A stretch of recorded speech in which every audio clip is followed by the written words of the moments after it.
السلام عليكم ورحمة الله وبركاته. صباح الخير أو مساء الخير على حسب الوقت اللي بتشوف فيه الفيديو. النهارده معانا زبون جديد.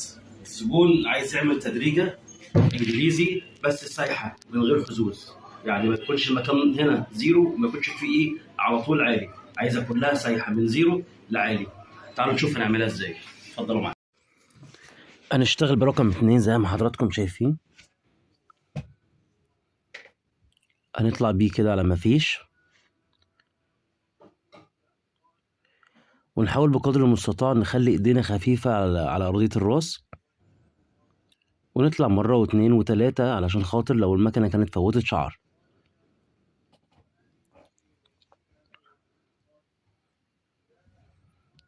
أهم حاجة الخط اللي احنا ماشيينه نمشيه متساوي، ما يكونش في حتة عالية وحتة واطية.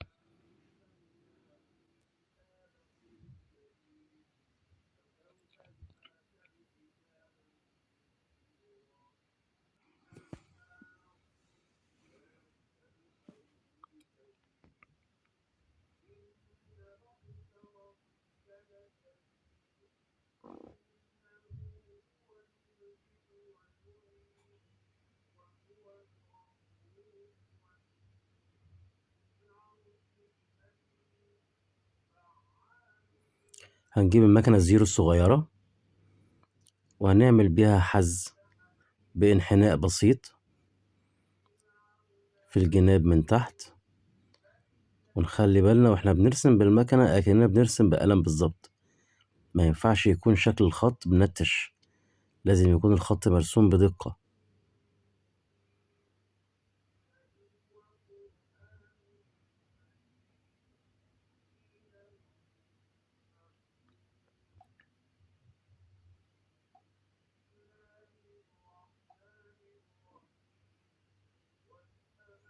ونعمل الناحية التانية زيه بالظبط.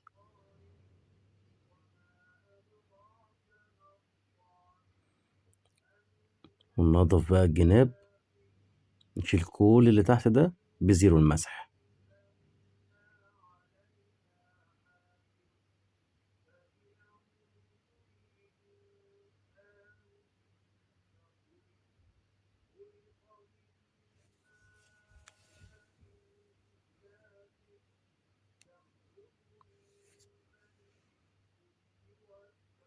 نقفل الدوران بتاعنا وننضف بقية الجناب.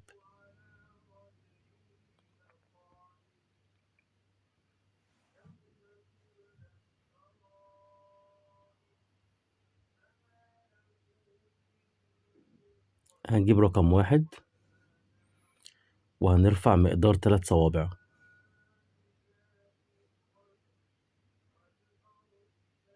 بس برضو نفس الرسمة اللي تحت.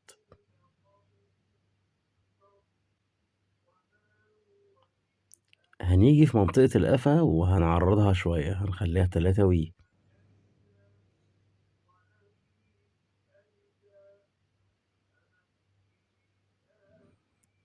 أنا ليه عملت المسافة كبيرة كده؟ التدريجة دي تختلف عن تدريجة الإنجليزي أو المارينز. التدريجة بتاعتها بتكون المسافات بتاعتها قريبة جدا، لكن الزبون دوت عايز تدريجة اسمها تدريجة المسح، يعني مش عايز أي حز في التدريجة باين. هو عايزها كلها نازلة من أكبر لأصغر أو من أصغر طالعة لأكبر، متدرجة كلها على بعضها، ومش عايز يكون أي حز واضح. بعد ما شلنا رقم 1 جبنا الدرجة نص أو زي ما بتقولوا عليها زيرو عالي، اللي هو بنشيل المشط البلاستيك وبننزل الدراع لتحت خالص، ونبدأ نطلع مقدار صباع واحد بس على ما فيش، علشان خاطر ما تعملش حزوز.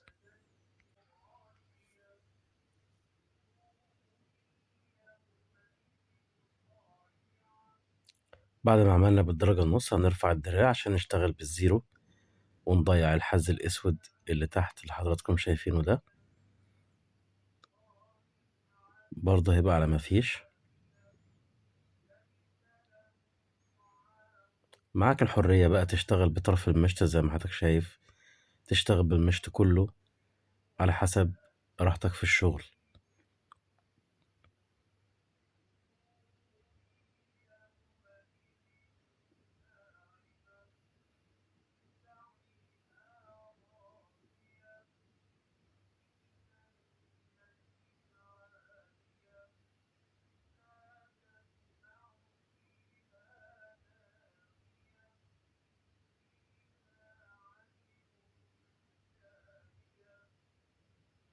بنشتغل على حسب اتجاهات الشعر. ممكن يكون في شعر زي المنطقة اللي فوق الودان ديت داخلة لجوه شوية. احنا بنيجي على حسب اتجاه الشعراية بتاعتها وبنشتغل بالمكنة. يعني ما يبقاش كله من تحت وانت طالع لفوق، على حسب اتجاه الشعراية. هنركب رقم واحد تاني وهننزل الدراع عشان يبقى المسافة معانا 1.5، وهنضيع الحز الكبير اللي فوق.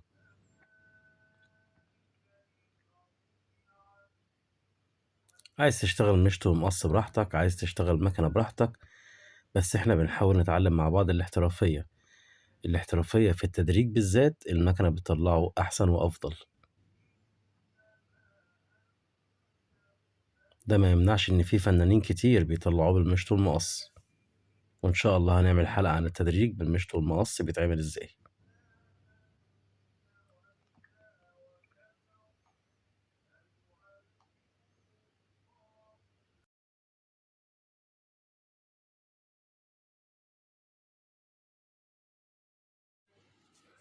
بل بقى الشعر عشان هنقصر شوية من فوق.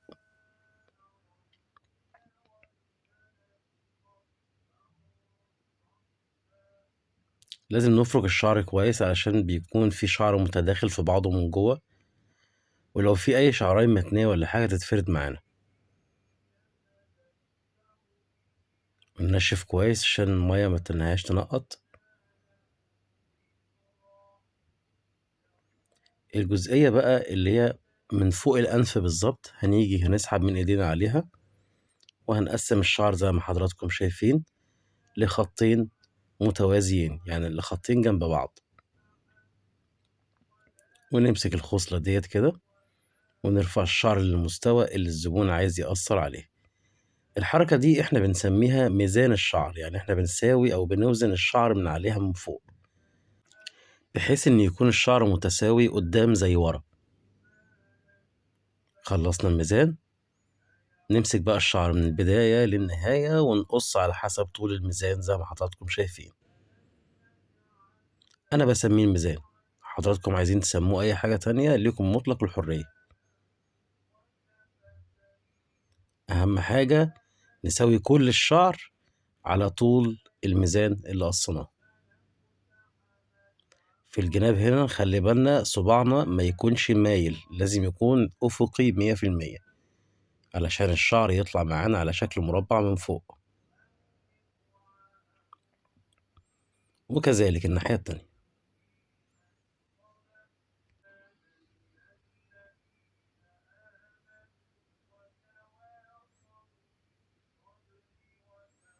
ناخد بقى الشعر خدناه من قدام لورا، ناخده من اليمين للشمال أو من الشمال لليمين، بحيث إن احنا ناخد الزيادات زي ما حضراتكم شايفين بتطلع معانا عاملة ازاي. لازم الشعر يكون متساوي 100%.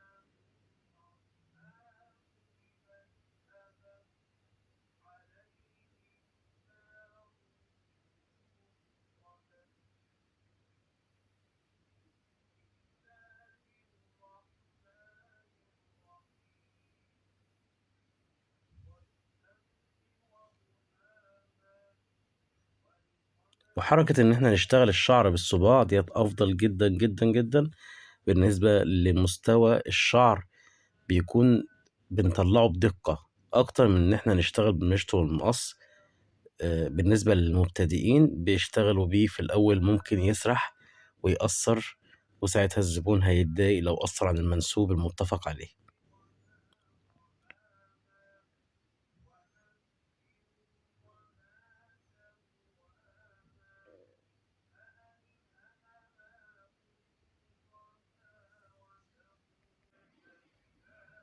نشيل بقى الزيادات اللي في الجناب من تحت ديت، نسيح الجزء اللي فوق على الجناب من تحت.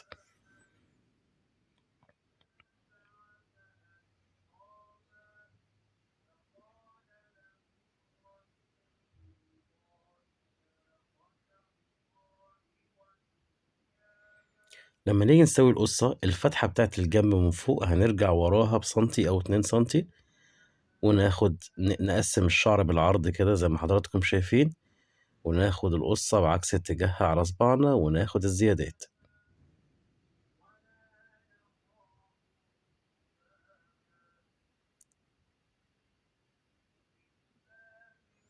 وننزلها تحت بالمشط ونسويها بالمشط والمقص. نيجي في مرحلة تسوية الموس أو تحديد الحلقة بالموس. لازم نحط في الأماكن اللي بنمشي عليها بالموس أي كريم مرطب أو جل حلاقة أو فوم على حسب الشيء اللي موجود عند حضرتك، بس أنا بفضل إن أنا أحط عليها الكريم المرطب، ما بيزحلقش وفي نفس الوقت بيطر الشعراية في وقت أسرع، ما بيحتاجش تدليك كتير. وفي حاجة كمان ما بيخليش الموس يبرد معانا بسرعة.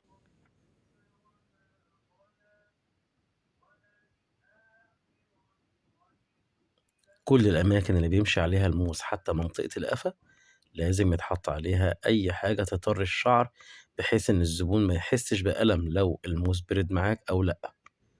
وفي نفس الوقت بيطلع معاك الشغل نضيف جدا. تحت الشعر اللي بيتشال ما بيكونش لونه أخضر، بيكون لونه أبيض بلون الجلد.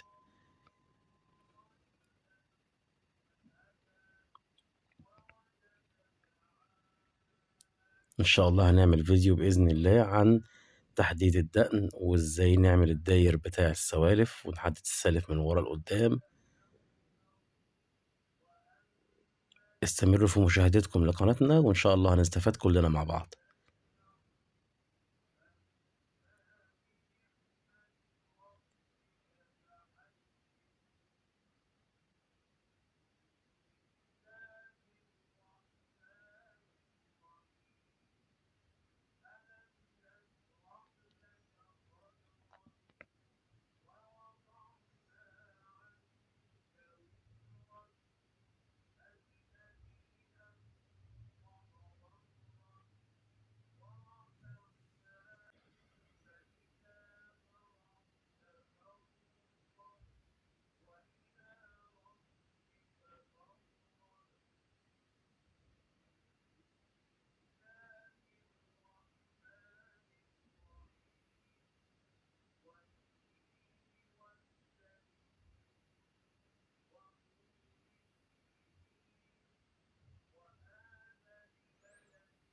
الزبون كان حابب اللي هو ينضف وشه بالموس، بنمشي عليها بطريقة بسيطة أوي، ما بنحكش بالموس جامد بحيث إن الشعراية أو المسام ما يتفتحش أوي معانا ويطلع شعر غزير. تسوية القفا برضو يا جماعة عليها وزن إن شاء الله هنتعلمها مع بعض. لو عجبك الفيديو ادعمني بلايك وشير، ولو ما اشتركتش في القناة اشترك وفعل زر الجرس علشان يوصلك مننا كل جديد. نتقابل في فيديو جديد إن شاء الله.